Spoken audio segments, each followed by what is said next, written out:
হলে হলে আমার সোনা বাবাটা, তোমরা দুজন তো এখানে বসে থাকবে, কোথাও যাবে না, আমি তো ওপর থেকে আসতেছি। আচ্ছা আচ্ছা ঠিক আছে আম্মু, তুমি তো যাও। আরে এই তো পেয়েছি একটা মেয়েকে, এই মেয়ের সাথে তো আজকে মজা করবো। এই তো আমি এখানে বসে পড়লাম। হাই, কেমন আছো তুমি? আরে কি, আমি তো এই লোকটাকে চিনি না, এই লোকটা এমন করতেছে কেন? দূর চা, এখান থেকে উঠে যা। আরে কি, এই মেয়েটা তো মজা করা বুঝলো না, চলে গেল।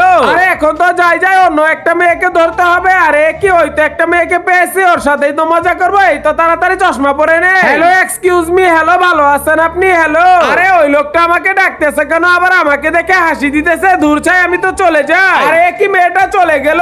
আরে উনি তো মনে হয় অন্ধ, উপরের 2 তলায় যাইতে পারতেছে না। যাই যাই, আমি তো ওনাকে উপরের 2 তলায় পাঠিয়ে দেয়। আমার হাত দুইটা ধরে চলেন আমার সাথে, আপনাকে তো আমি 2 তলায় পাঠিয়ে দিচ্ছি, আসেন আমার সাথে। হ্যাঁ ভাবে, আস্তে আস্তে আসেন, আবার পরে যেন না দেখেন। এই তো আমি আপনাকে সিঁড়িতে উঠিয়ে দিয়েছি, এখন তো উপরে যা। আরে কি, মেয়েটার সাথে লাইন করতে চাইলে আমার মেয়েটা আমাকে বোকা বানিয়ে চলে গেল।